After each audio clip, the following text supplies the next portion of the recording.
am Tony Bova and I am a student nurse here at Wilson State College, and today we're going to be performing the inserting a suppository, doing an enema, placing a bedpan, and changing an ostomy appliance skills today.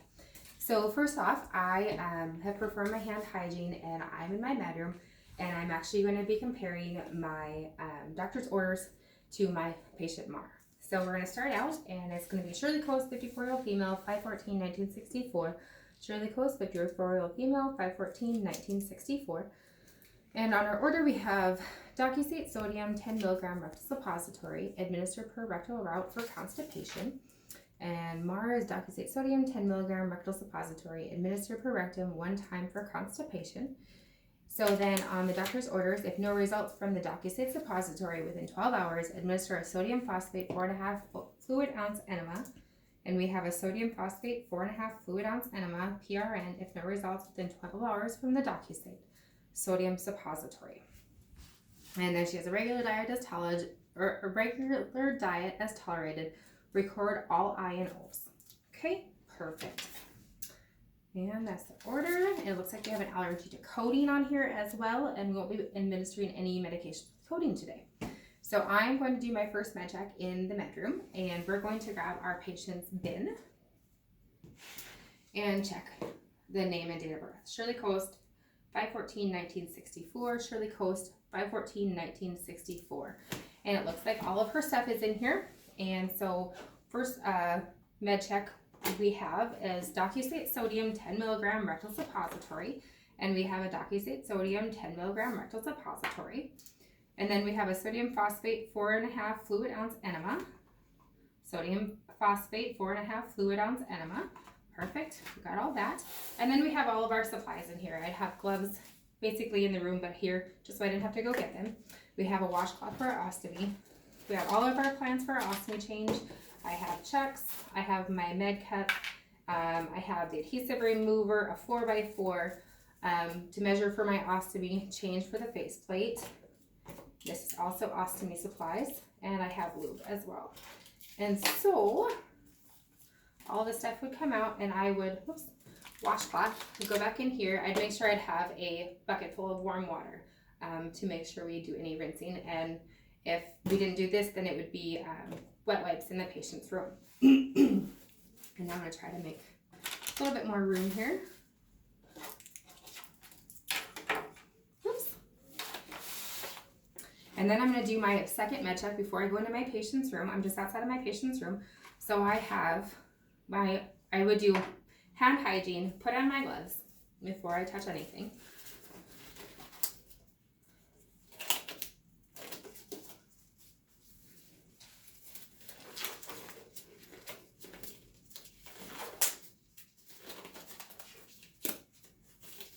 And we would do our second med check.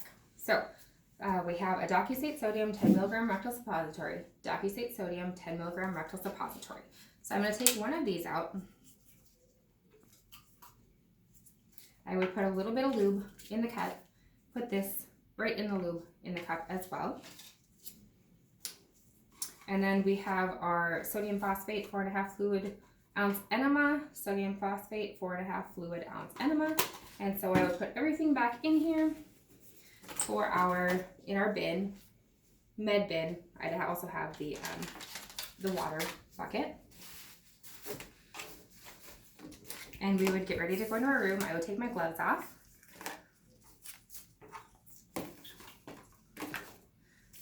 And then we'd head to our patient's room. And so I'm on my way to the patient's room. Knock, knock. Hi, Shirley. It's Tony. How are you today? Not feeling so good? Okay, I'll be your nurse today, and the doctor's ordered a suppository for you because you've been constipated. Okay, I just want to double check with you and make sure that you're still not feeling too good. Okay, and then how is it, when's your last bowel movement? Do you remember? A few days ago? Okay, perfect. I would move the bed up to a good working height, and then I would move the bed rail down.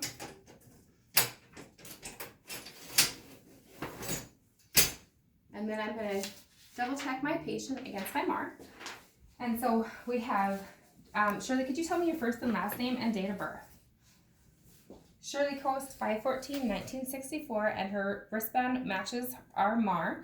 Also, she has an allergy to codeine and allergy to codeine on here, but we're not going to be giving any medications with codeine today.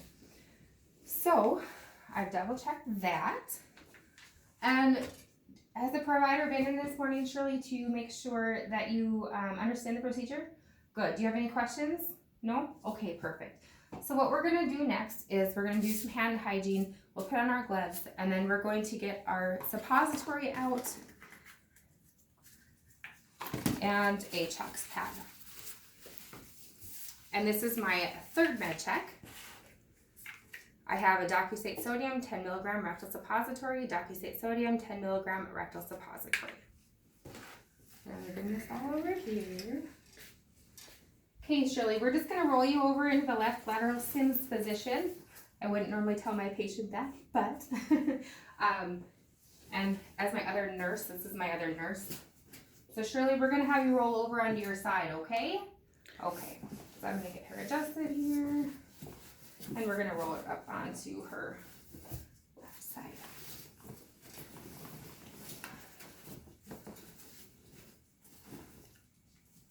And before I did any of this, I would have checked her abdomen and listened to her bowel sounds, and they would have been either hypoactive or hyperactive depending on what was going on for the constipation. Left lateral Sims. And then I'm going to make sure my patient doesn't fall over. She has good movement, so she would have done this on her own. If she didn't do it on her own, then we would have that second nurse in here, but stay there. And then I'm going to grab a bath blanket just for my patient's privacy and keep her a little bit more comfortable. Okay, I'm just exposing that one spot area. And then I'm going to put my Chuck's pad down to protect my patient's sheets in case they have any sort of mess whatsoever. And now I have my suppository. Shirley, I'm going to have you take a couple deep breaths for me, okay? And then we're going to insert your suppository, okay? We have the suppository, and it would be in the lube, and I'd make sure to lubricate the tip of my finger as well. And then I would dispose of the cup. Shirley, I'm going to count to 3, and I'm going to have you just hold your breath and be real calm, okay? I'm going to lift up her buttocks on the upper side, and then I'm going to count to 3. 1, 2, 3, and we're going to push the suppository in past the internal sphincter. Our patient has good sphincter control, and I would make sure to put it between the rectal mucosa and any feces that were to be in there so that it would be work well.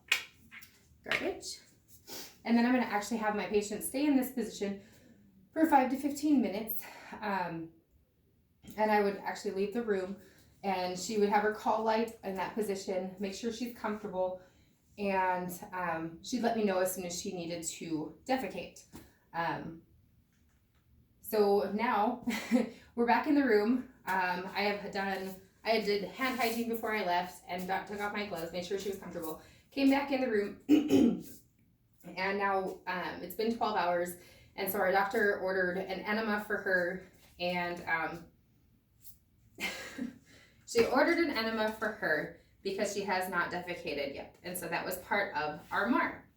And so now I've done my hand hygiene, and I've put on new gloves, and I'm going to do my third med check for my enema. I have verified my patient again and checked allergies and went all over that again. And so we have a sodium phosphate 4.5 fluid ounce enema, PRN, if no results within 12 hours from the DocuState sodium suppository. We have the sodium phosphate 4.5 fluid ounce enema right here. So that's our third med check for that one. And we would take that out.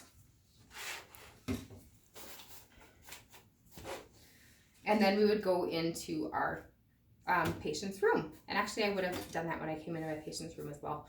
So do that. That would have been the second med check, pulling it out. And then I would check it again for the third time when I came into my patient's room. So, hi Shirley, how are you doing today? Yeah, we haven't had a bowel movement yet. Okay. Well, the doctor ordered for you to have an enema now because then, well, that was in case you didn't have the bowel movement the first time. Okay? Okay. And the doctor explained this procedure for you? Yes? Okay, good. Are you having any pain? No? Okay. Just wanted to double check and make sure. And so our patient is still in this position, and so we're actually going to insert the enema. And so double checking, 4.5 fluid ounce enema against our MAR for that third check again. So what we're gonna do is we're gonna grab the enema, we're gonna open it up, and there's a little bit of lube on here, but we wanna make sure we have enough lube on there, so we're gonna lube it up again, just to make sure it's comfortable for our patient. And then we also would warm up the enema prior to putting it in, because it'd be a little bit more comfortable, probably not causing any more or any abdominal cramping if it were to be cold. So Shirley, on the count of 3, we're gonna insert your enema, okay?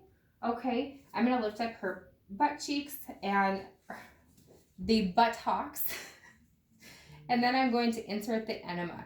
And on the count of 3, I'm gonna insert, okay? 1, 2, 3, and then I would insert it, and I would make sure to empty the contents of the bottle, and I would make sure to be along the rectal mucosa, between the rectal mucosa and any feces that were to be in there, and then I would pull it back out, and then I would make sure to have my wet wipes, and I would clean. I would have done the same thing for the suppository. I'd clean the perineal area. And then I'm gonna have my patient lay in this position for 5 to 15 minutes. She has good sphincter control. And then I would actually probably just be right outside the room at that point. And then she would call me, letting me know that she needs to have a bowel movement. And so I would come back in the room. Before I left the room, I would do my hand hygiene, take my gloves off, come back in the room, do hand hygiene, put my gloves back on. And then we have this down here, and so she needs to have a bowel movement. We're gonna grab the fracture bedpan for her, and then we're gonna roll her over onto the bedpan. All right, Shirley, on the count of 3, we're going to roll you over onto your bedpan, okay? Okay, 1, 2, 3. Making sure to put that down there. And keeping the bed bath blanket on, just so we wouldn't have any sorts of messes. Okay. And then I would lift my patient into a high Fowler's 90-degree angle, put the bed rail back up, and give her her call light. I'm going to go right outside the room. And Shirley, I'm going to be right outside the room, so you just let me know as soon as you're done, and I'll be right in, okay? And we'll get you all cleaned up and help you if you need, okay? Okay, so then I would leave the room, give my patient her privacy, take my gloves off, do my hand hygiene, come back in the room, do my hand hygiene. She had called me. I do my hand hygiene, and I would put gloves on. And so then we're going to take our patient and help her with removing the bedpan and cleaning any perineal area, and give her any tissues if she can wipe on her own, or help her as needed.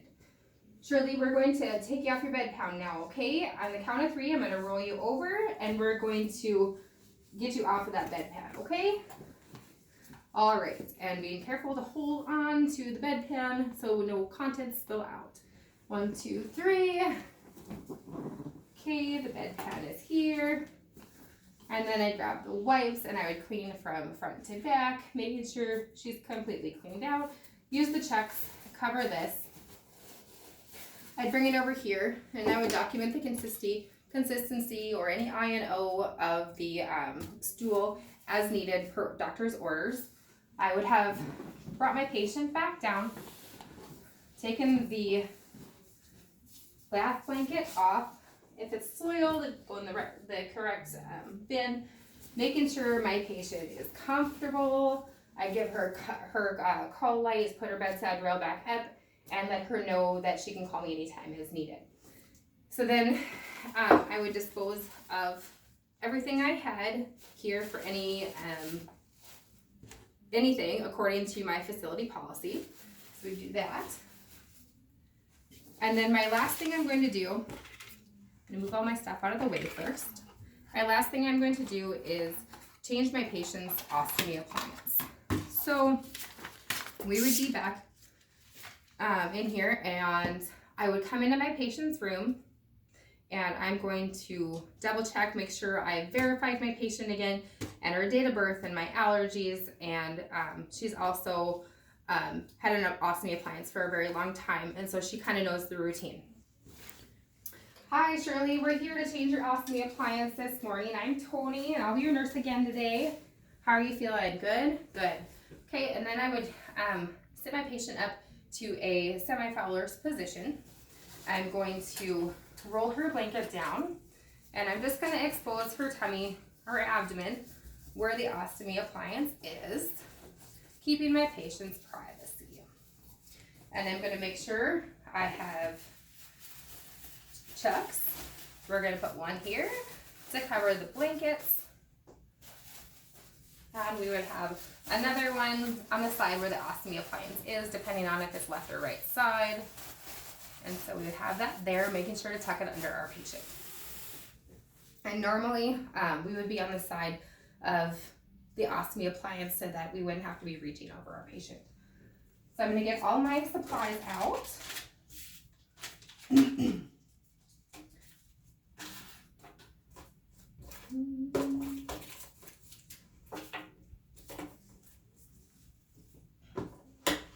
Okay, and then I have my warm wash bin with my washcloth as well. And first, what we're going to do to start off is make sure we have our washcloth and our adhesive cleaner. And so Shirley, we're going to go ahead and take your ostomy appliance off, okay? And so how we would do this is we'd make sure to grab around the edges of the faceplate, being careful to peel back ever so carefully on the skin. And then we would put this in the garbage, or we would put the bag in a bedpan, measuring the I&O as needed, depending on the doctor's orders. And her abdomen is a little funky. And then we would check the skin integrity around the stoma. We would wash it off, making sure to cleanse it. There's a little bit of adhesive there, so I'm going to take the adhesive cleaner and we're going to clean the adhesive cleaner around the outside. And then I'm going to put a 4x4 gauze over top of the stoma in case she stools any at all, and it would catch that little bit while I'm making a new faceplate for her. So then I'm going to grab a new faceplate. Oh, yes.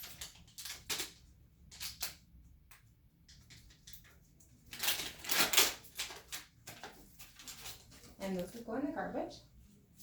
And then I have that, and I have my scissors out. And I've cleaned, I would take off my gloves after cleaning that and do my hand hygiene. And now I would do my hand hygiene again and put on new clean gloves before doing the clean procedure. And so I'm going to measure her stoma. Remove the 4x4. We're going to measure, and we want it to be about 1/8 of an inch on the outside. So it looks like a 45 is going to be about the right size. We'll put the 4x4 on top again. And then I'm going to come over here and I'm going to draw a circle around.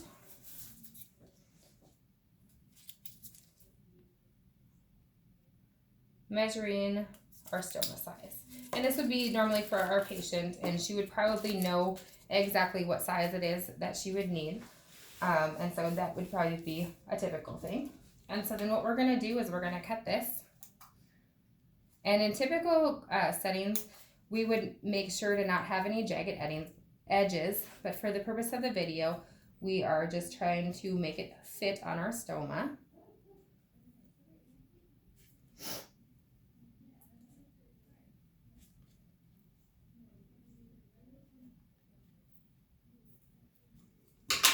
Okay, and this would be disposed of in the garbage.